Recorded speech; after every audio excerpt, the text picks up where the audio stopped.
So without further ado, I want to invite up someone who has put more into the Chamber of Commerce than anyone I know of, our Executive Director, Cynthia Evans.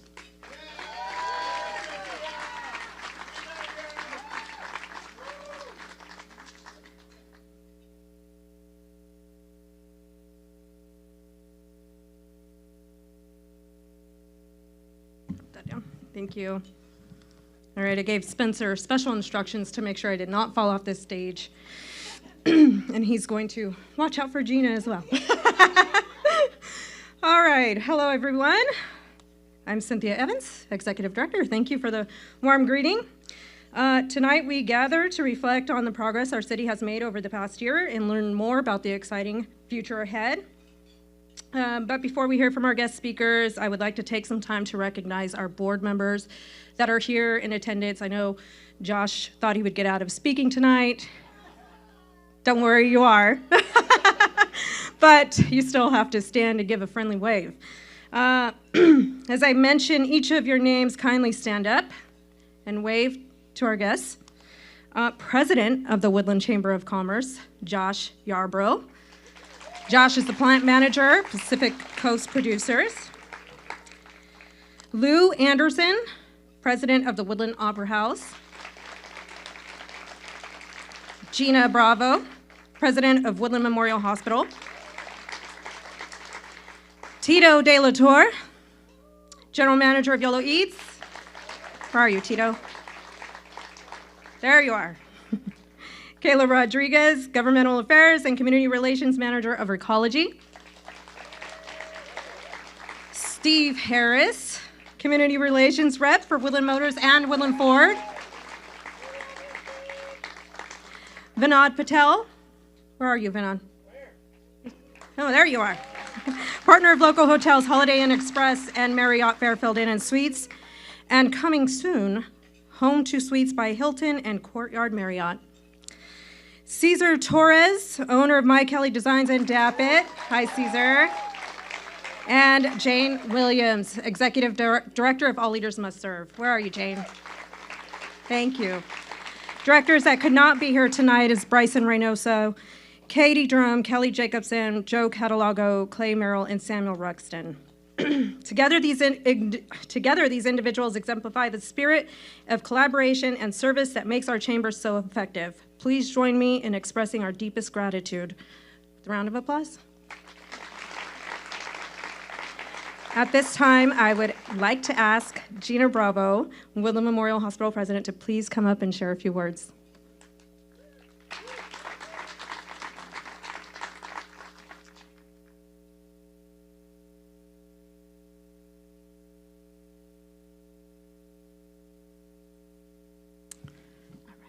Good evening, everyone.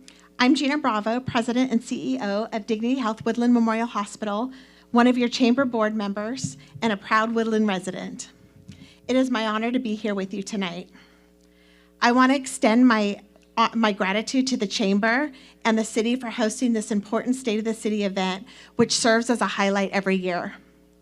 For over a century, Woodland Memorial Hospital has been a steadfast pillar of care for Yolo, Solano, and Colusa counties, earning the trust of countless individuals and families in our communities. Our dedicated Dignity Health team embodies compassion and human kindness in every aspect of our work. And I am continually inspired by our unwavering commitment to our city. This dedication was recently exemplified during Hospital Week in May, when 6 of our employees were featured in a nationwide campaign by our parent company, Common Spirit Health, showcasing their personal interpretations of human kindness and the essential roles they play in serving our patients and community. From admitting to patient care, from philanthropy to environmental services, each employee that was highlighted in this campaign plays a vital role in hospital operations, and it is an honor to have our national team spotlight our local team. Beyond providing exceptional care, we are proud to be a leading employer in Woodland, with over 1,200 professionals employed, spanning from nurses to food service staff to administrative staff and technicians. We are contributing to the economic stability of our community. Our commitment to Woodland extends beyond our medical services and our 4 walls. We actively engage with impactful nonprofits like Empower Yellow, Fourth and Hope, Yolo County Children's Alliance, Yolo Food Bank, Meals on Wheels to improve healthcare access and community well-being. In the last fiscal year alone, Woodland Memorial Hospital contributed over $23 million to our community. I like that. These monies went to supporting patient assistance, Medi-Cal costs, health improvement services, grants, sponsorships, and investments. Again, that was $28 million invested in Yolo County alone, all aimed at fostering a sense of belonging and providing essential resources. In closing, I want to express my sincere gratitude for the opportunity to address you tonight.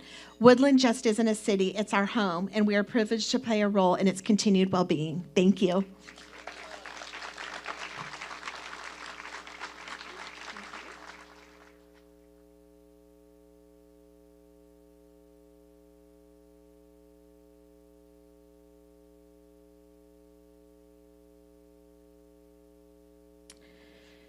All right.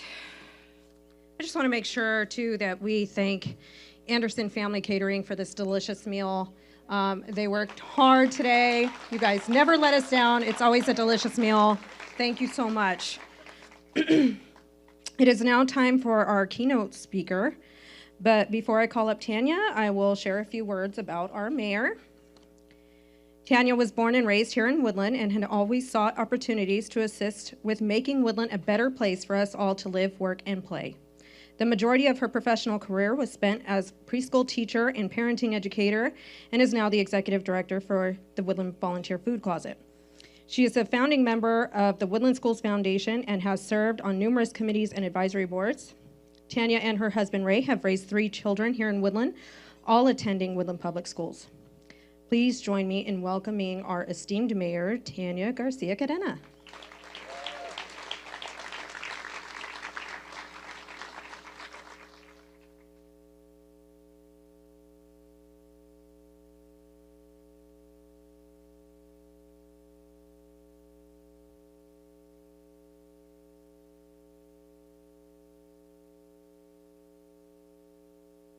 Anne's going to help out on the PowerPoint because I don't know what's happening with that part. Don't mind me. Okay, yes. Behind the curtain. So, hello. I'm excited to be here this evening to share some of the highlights of the past year because we know Woodland works because we work together, and that's so true.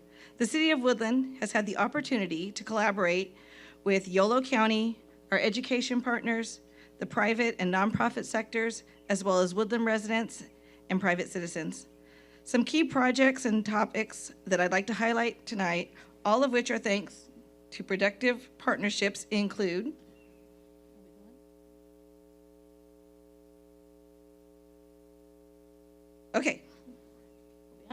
Beeline.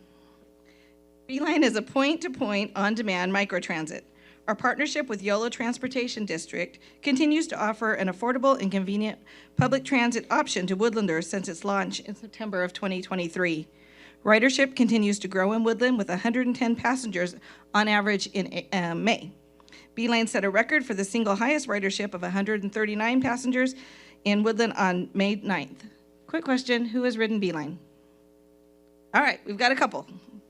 Let's up that number. It's important to note that Beeline also provides improved transit options to our neighbors in Knights Landing, Winters, and soon to Yolo. Yep. We look forward to celebrating 1 year of Woodland Beeline services in September. When it came to investing our portion of American Rescue Plan funds, the city chose to prioritize childcare and local youth services. Our community, like so many across the country, experienced a significant demand for additional childcare slots immediately following the pandemic. To address this key need, City Council allocated over $2 million of American Rescue Plan funds towards childcare and youth-focused programs. We've created and nurtured multiple successful partnerships. For example, the Welcome Baby program, coordinated by First 5 Yolo, which provides crucial early in-home visits for vulnerable families. Based on a recent report to the council, they are already seeing positive results with this program. Childcare and early learning facility at the Cesar Chavez Community School. This is in partnership with the Yolo County Office of Education. Yes. Funds were allocated to assist with an additional facility at Cesar Chavez Community School to provide on-site infant and preschool services, and this site is set to open in fall. Yolo County Connections Network. Oh, we're good? Okay. Child Care Connections Network, in collaboration with Yolo County Children's Alliance, is providing peer-to-peer connections in the child care industry, which is specifically important for our family daycare providers who often feel isolated. This is an important community builder, as well as a way to provide access to beneficial resources. Woodland Haven Child Care Center is a private business. They added over 100 childcare slots, including 20 infant slots, which are very much needed here in town, as well as creating 25 jobs. For those who are unfamiliar with childcare locations in town, Woodland Haven is located in the former Woodland Montessori School location. Woodland Boys and Girls Club, in partnership with the Boys and Girls Club, they are coming up on their second summer of operation. They're serving Woodland youth with a variety of programs and actively partnering with Woodland Joint Unified School District and city staff to make sure that all children have access to youth programming this summer. The city has also created partnerships to bring services and amenities to underserved community members through the Mobile Farmers Market, back here, and the Woodland Public Library Bookmobile, which is on its way. Mobile Farmers Market, in partnership with Yolo County and the Center for Land-Based Learning, sells fresh, healthy foods to traditionally underserved areas of town via their mobile food truck. They're in Woodland on Wednesdays and Fridays. So, show of hands, who's got to visit the mobile food truck? Yeah, great. Great selection. Yes, the Woodland Library Bookmobile will follow a similar model, bringing library resources, including professional development and youth activities, to areas that may find it difficult to access the library's offerings in person on First Street. And just a shout out, next Saturday, Woodland Public Library will be celebrating a 150-year anniversary, and they're having an ice cream party, so everyone's invited a week from Saturday. Come on out. We adopted an updated comprehensive zoning ordinance this past week. First and foremost, this comprehensive update modernized our code and ordinance to the 2020s versus the 1970s, which was before. The new code is more flexible, streamlined, and clear, which will promote private reinvestment, particularly infill housing. And as we work to address the housing shortage, I'm happy to report that the Spring Lake build-out is continuing, including substantial public right-of-way improvements, completion of 3 neighborhood parks, as well as our pedestrian overcrossing. Roughly 200 infill housing units are either under review or have recently been approved. And in April, the Vista del Robos opened with 72 affordable units on West Main Street in Ashley. I'd like to share some information about the Woodland Research and Technology Park, which is really exciting. Entitlements are fully complete, having annexation into the city, and will now transition into development phase. The Tech Park is a key part of our local and regional economic development strategy, with the promise of building a more resilient, diverse economy that brings knowledge-based jobs to our town for future generations. There are photos that are going with this, right? There are videos? Okay. All right. At full build-out, the project will feature expansive research, tech, and commercial space, along with 1,600 housing units. Woodland will be in the spotlight this fall when it hosts the FIRA USA Global Ag Robotics and Autonomous Farming Showcase. It'll be hosted at the Yolo County Fairgrounds, and the event is being put on in partnership with UC Ag and Natural Resources and Western Growers, and they will bring together innovative technologies from around the world to engage with farmers to help address some of the most challenging issues facing growers in California. We have some new hotels nearing completion. I'd like to give a shout out to Vinod and Rohit for investing in our community. Thank you very much. As Cynthia mentioned, we have 3 new hotels coming. On Main, we have Courtyard by Marriott and Hilton Home 2 Suites near County Road 102 and Straybridge Suites near State Route 113. 4th of July is always one of the highlights in Woodland, but with the ever-increasing use of illegal fireworks, our Woodland police and fire departments have teamed up to try and curb this behavior. They're proactively addressing areas in town that are notorious for putting on their own displays. So for those who haven't met me, Ken Hyatt, I'm city manager here, City Woodland, going on 4 years. So it's my pleasure to serve this community. And As the mayor just shared, right, there's so much good happening in Woodland right now. It's amazing, and it's only due to the fact that we have government partners, nonprofit partners, private partners, all working together towards the same common goal and purpose. So thank you. Everybody here deserves a round of applause because this is my favorite event of the year. I'll say it again, Cynthia. I say it every year, right? But so this event, more than any other event, we bring together the private sector, the nonprofit, educational partners, government partners at all levels to come out and celebrate our community. So thank you for coming out, taking the time. But give yourselves a round of applause for just the incredible impact you're having in our community. So I hate to ruin a beautiful evening and talk some more at you, but I will try to be brief, I promise. But I do want to share about 10 minutes worth of what the current state of the city is and where we're heading, some of the challenges and opportunities on the horizon that we need to challenge ourselves to overcome. But the optimism that I share, I think you all share that we will get through this. But to help put in perspective where we are today, it's always helpful to look back to say, where were we 5 years ago, 10 years ago, 15 years ago? And so I'm going to ask everybody here that was in Woodlands in, we'll call it 2010, close your eyes and think about what Woodland looked like back in 2010, right? We were just coming off a recession. Woodland was not in great shape, right? So think about some images of Woodland that come to your mind back in 2010, if you can think back that far. So for me, this, if anybody can see this picture on the screen, right, so this epitomizes what I saw the condition of our community at that time. So the State Theater, right, this cherished facility, not so much for its architecture in its later years, but because of the social impact it had. It was a place to go in Woodland to hang out with family and friends and kids and things like that. But in 2010, State Theater was closed, no more free popcorn, right? Nowhere to go to movies except for the County Fair Mall.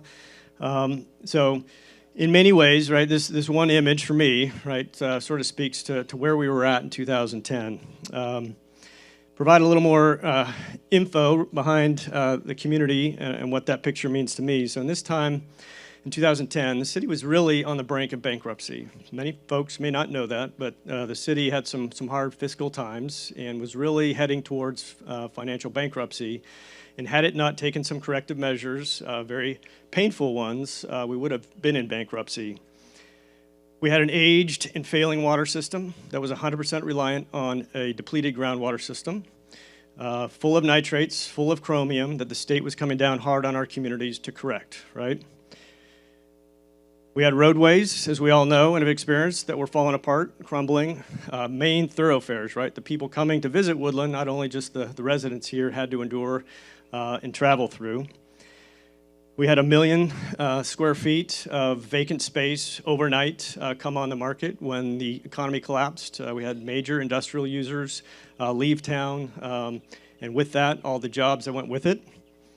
Our historic Main Street, with this building here being the cornerstone, was largely boarded up, right? We lost a lot of the tenants, many of the major anchor tenants that had left downtown to go to the County Fair Mall, which also was largely boarded up as a result of that depression that we went through. Left the community really with very little hope and promise for a future. Our new Spring Lake subdivision, that was the bright star for the future of Woodland, for housing needs anyways, had a great start, but it fell off the cliff in 2008. For 3 or 4 years, we had 0 housing starts, so no new housing units were issued in Woodland because the private sector wasn't willing to invest in the housing market at the time. On top of that, we had a financial structure for Spring Lake that had the fees for Spring Lake new homes to be the highest in the region of any other housing project, right? So we had a major problem. We had to unwind this fiscal city problem, but at the same time, make new housing development in Spring Lake viable again. We had a brand new $32 million community senior center with a sports park complex issued just before the recession, completed with bonds that was counting on the development out in Spring Lake and elsewhere to help pay off those bonds. Guess what? Without the development, who pays for the bonds? Well, the city's general fund had to backstop those bonds, and so $32 million, if you can imagine adding that on top of the fiscal situation we were in, was not easy. We laid off all the Parks Department staff just about, so we didn't even have a Parks Department to operate the community center. So pretty rough times. And then to cap it all off, I'm sure many in the room can attest to this personally, City Hall had a reputation of being unbusiness friendly, right?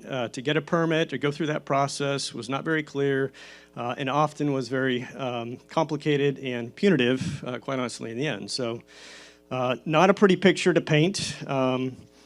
However, contrast that, right? I'm going to share a little bit about where we are today.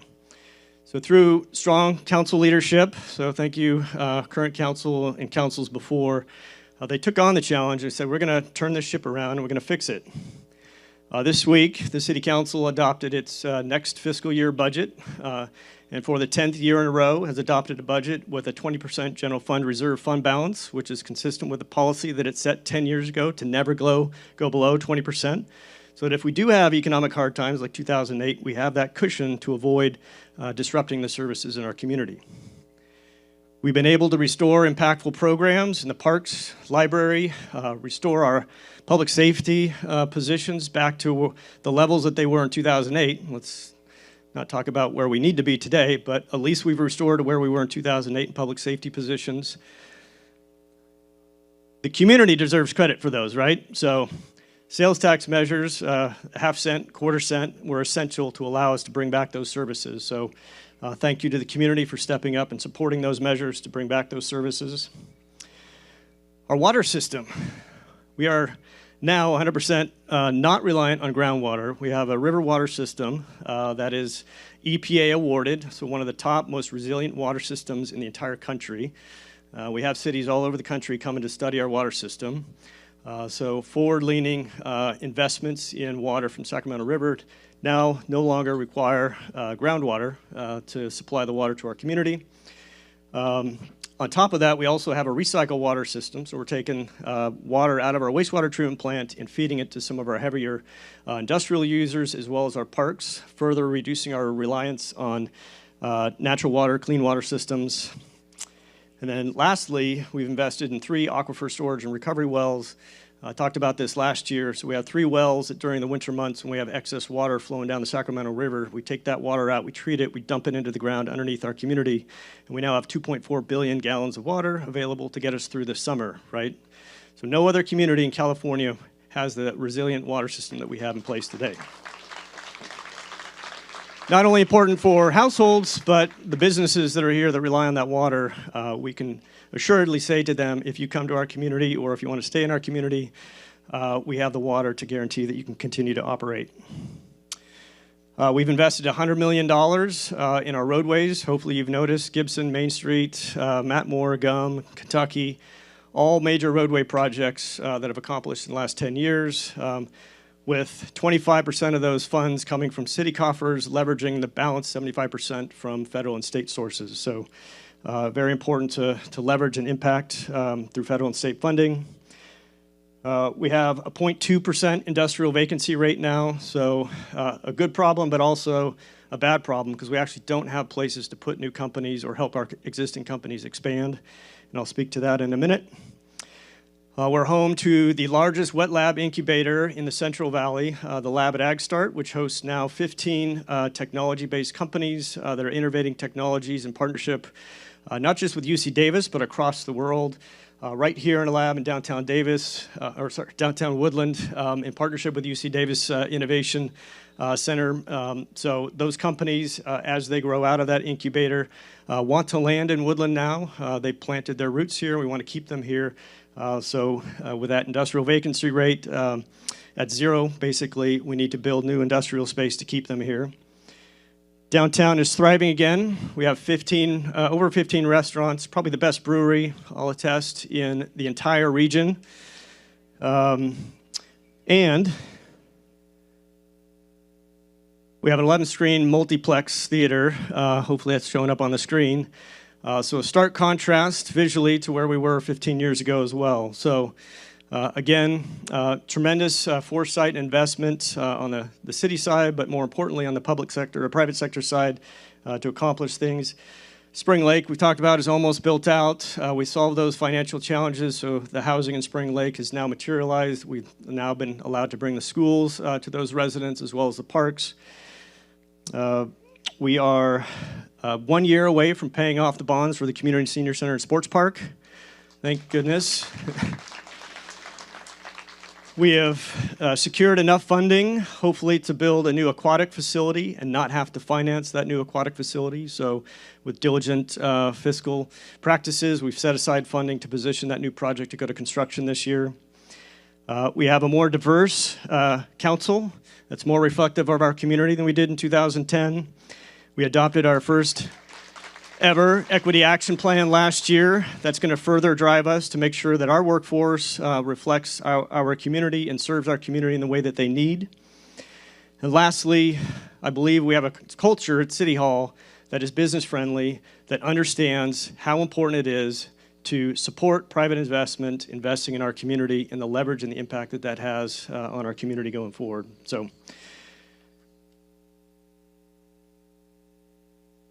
nothing short of remarkable. This turnaround over the last 15 years is great to celebrate, right? But we're not going to stop. We're going to keep going.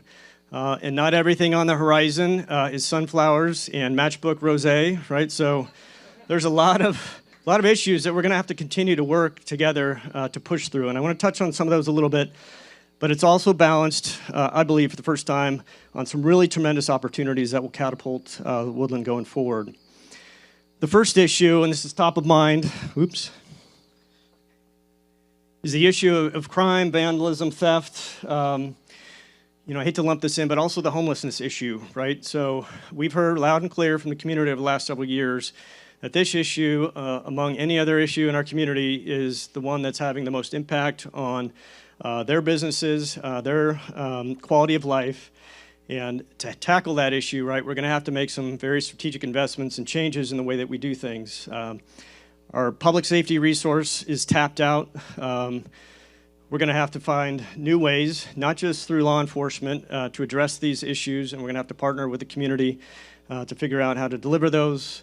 We have new strategies that we're working on with the district attorney's office to figure out how to address these repeat offenders that are constantly disrupting our quality of life and our businesses, and have those individuals held accountable for their actions. Prop 46 is going to be hopefully fixed on the ballot this year, and we need to be in a position to help leverage those legislative amendments that will allow us to take those worst offenders and keep them out of our community until they decide to change their behaviors. And then lastly, this week, we just launched our community enhancement program. So you'll see some social media soon, but with, again, the council's leadership, they allowed us to invest in a dedicated resource to go out and clean graffiti, pick up shopping carts, deal with the homeless camps that are out there, so our law enforcement, our public works department, our parks department staff can go about their actual scheduled duties and be freed up to be more proactive in addressing some of the community issues. Let me speak a little bit to the lack of industrial space. So this is a challenge again, but also an opportunity. So the cost of construction, as anybody's in the construction business, Clark Pacific, right, through the roof, right? So if we're going to be able to create new opportunities for industry to grow in this community, we need to figure out how to bring the cost down. With our floodplain limitations, the ability for our existing companies in our industrial area to grow is very limited. So we got to figure out how to solve some of these problems. We are at risk, I think, of losing several companies right now that would like to expand but just can't. And so we need to create opportunities. The tech park that was talked about earlier is an opportunity for that, but it's really going to be knowledge and science-based industries at that location that won't provide really the type of space that is needed for the distribution, warehouse, manufacturing type uses that support our agricultural industry. So we need to find ways to fix that. We have $150 million of roadways still, a backlog to be addressed. We have I-5-113 interchange. That's not our responsibility, but nobody else in the region is taking on that issue.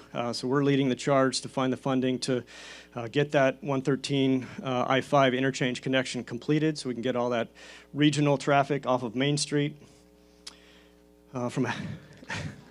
There's another popular topic, it sounds like.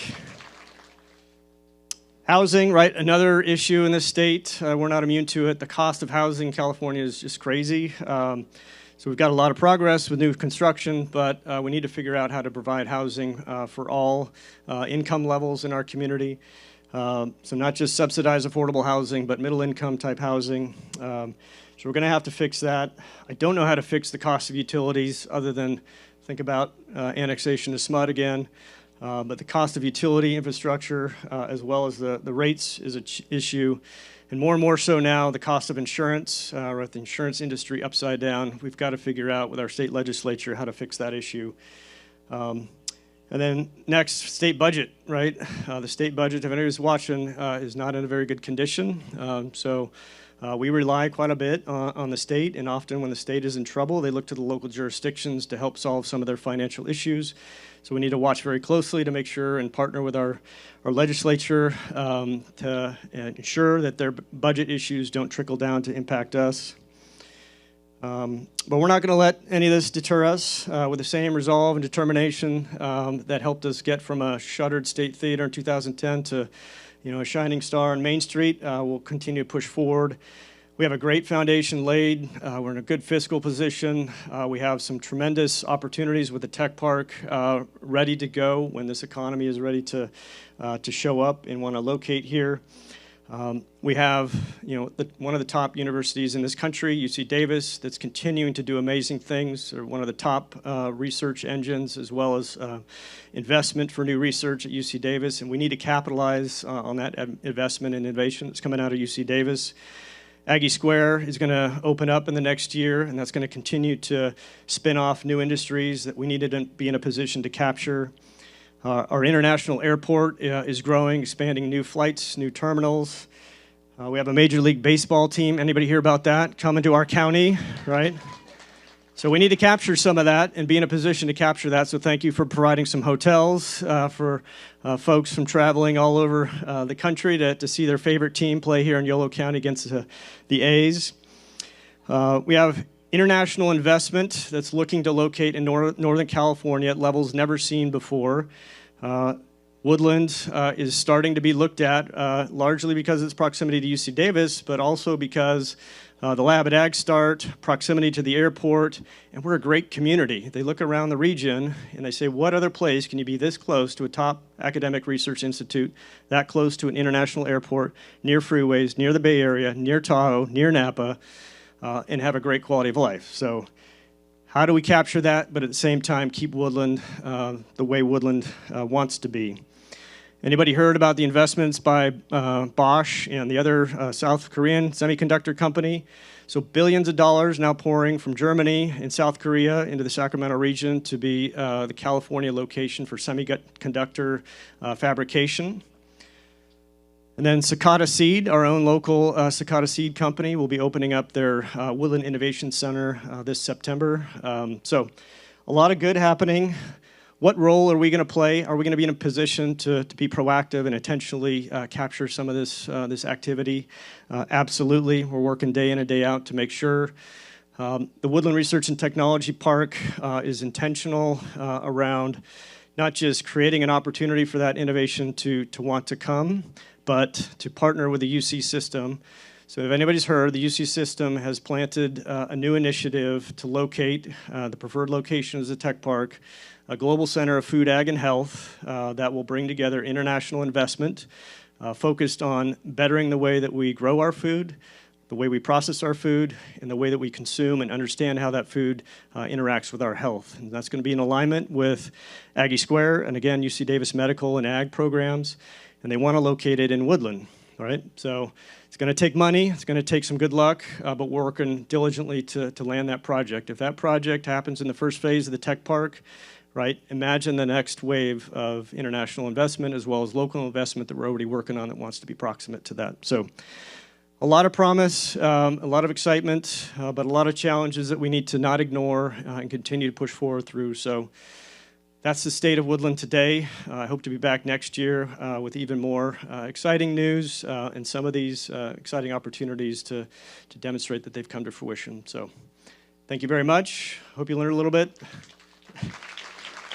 Anybody has any questions, feel free to reach out or talk to me afterwards. But again, truly appreciate the collaboration with our community. It really makes it rewarding to serve this community and partner alongside you to make this community great. So thank you.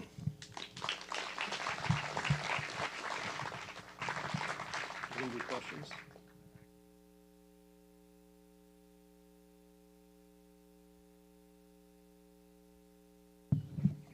All right, thank you, Ken, for those remarks. Thank you, Tanya, for your speech, and thank you to Gina for everything that you've done with Dignity Health and for showing up today as well. That concludes the official program for the evening. We have the area until 8 p.m., so feel free to hang out for a little bit more. Drive home safe when you do decide to drive home. We still have a little bit more of the bar, and yeah, thank you all for coming.